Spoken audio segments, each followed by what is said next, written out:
It's not easy being green.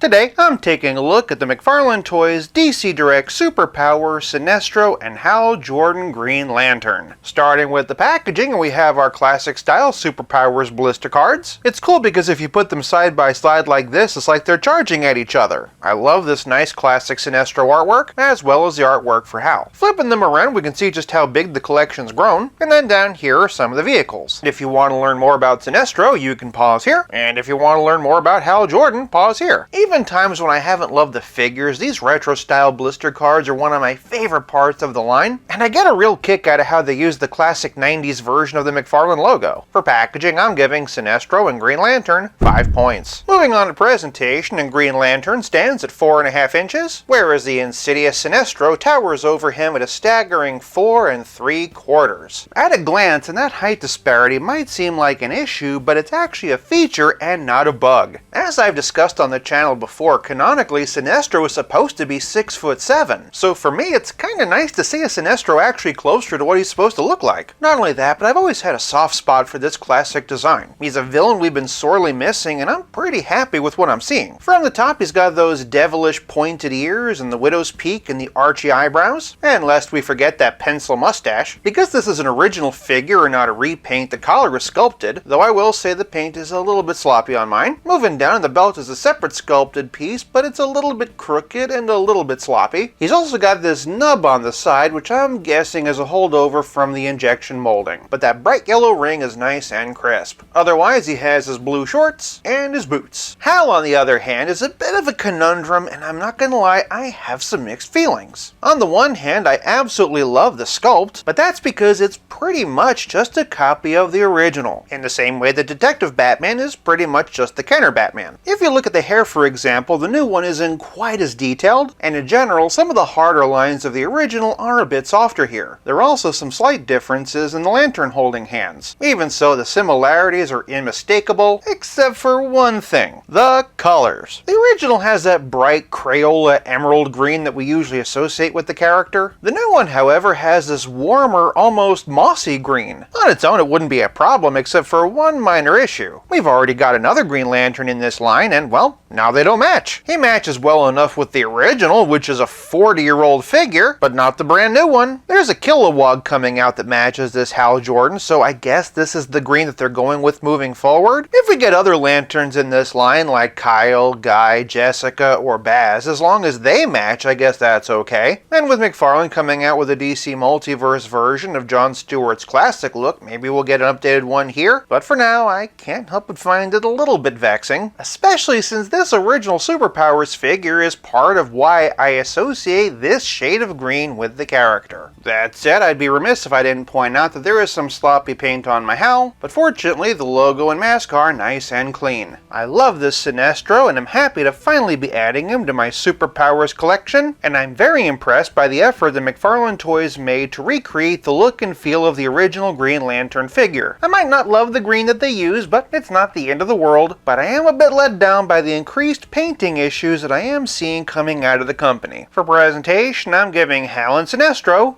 4 points. Moving on to posability, and we pretty much know the Superpowers drill by now. From the top, and the heads can swivel, the shoulders swivel, the hips can swivel, and the knees can hinge. Compared to the originals, which were pinless, the McFarlanes are noteworthy for having pins in the knees, and despite their limitations, they do at least have peg holes, so that you can use figure stands to pose them at least somewhat dynamically. It's always hard to grade the articulation on these because objectively it's not good, but as a tribute series, that is by design. Understanding that it's intentional, but also trying to take into account the limitations, and for posability, I'm giving these two 4 points. Moving on to playability, and these figures do each come with one accessory. They're lanterns. To McFarlane's credit, Hal's is a unique sculpt from Jon's, and it fits snugly in his left hand. I do really like the sculpt on Sinestro's, and you can even see that Sinestro Corps logo up top. It fits snugly in his right hand. The original figures were famous for their action features, hence the Superpowers name. They also came with mini comic books, of which I have none. The new figures don't have those action features or comics, but that doesn't really bother me.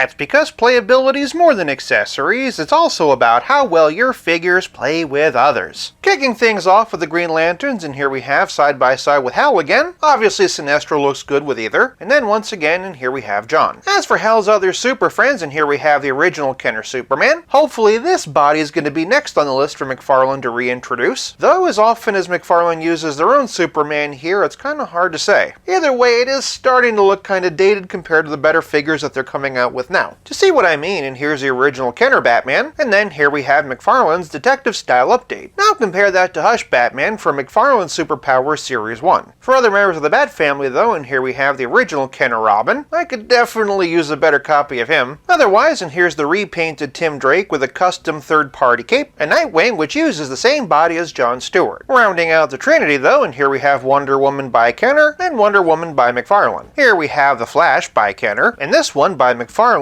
which based on the belt I just like to pretend is Wally West. Otherwise, and here we have the original Aquaman. It occurs to me that having Hal's green be different does kind of make them clash as well, but then we have this rebirth style McFarlane Aquaman whose green doesn't go with anybody, so I guess it doesn't really matter. For one last member of the Justice League and fellow green enthusiast though, and here we have the Martian Manhunter. Branching out to some fellow villains for Sinestro to play with though, and here we have the Kenner Joker, as well as the Kenner Penguin. In fact, the blues between Penguin and Sinestro are a near match. For some Toy Biz era villains though, and here we have Lex Luthor, Mr. Freeze, who's in even worse shape than my Robin, and the oversized dime-spinning Two-Face. For some McFarlane villains though, and here we have Deathstroke, the Terminator, this really cool Black Manta that unfortunately knocks Sinestro over in between takes, and Darkseid. Hopefully at some point we get some more larger scale villains like this. Otherwise, here's Hal and Sinestro with a 3 3/4 inch Spider-Man by Hasbro and a 5-inch one by Toy Biz. And as always, here they are with Stealth Iron Man. The villains have been my favorite part of this line, and I really hope that McFarlane keeps them coming, and it's great that we have a Hal Jordan that can stand in as a worthy substitute to the original, or as a complement to the new collection that McFarlane is creating. It's a real shame that something as simple as a shade of green can have such a huge impact on how compatible your figure feels with other ones in the series, but for playability I'm giving Hal Jordan 4 points, whereas Sinestro gets 5 points. This leaves us with nothing left to discuss but the price. Unlike previous waves, which were exclusive to Walmart, these new superpowers are available at a variety of different outlets for only $10 a pop. I do hope moving forward we start to see a better tightening of quality control, but for a fun little figure that hits me right in the nostalgia, I'm pretty happy. So for price, I'm giving these two figures 5 points, giving Sinestro an average total of 4.6 out of 5, and Hal Jordan an average total of 4.4 out of 5. Is my frustration with the mismatched greens overblown, or am I right on the money? Sound off in the comments, and while you're down there, let me know who you hope they make next. If you like this video, check out one of these. Thank you so much for watching. I'll be back again real soon, but until then, play nice and have fun.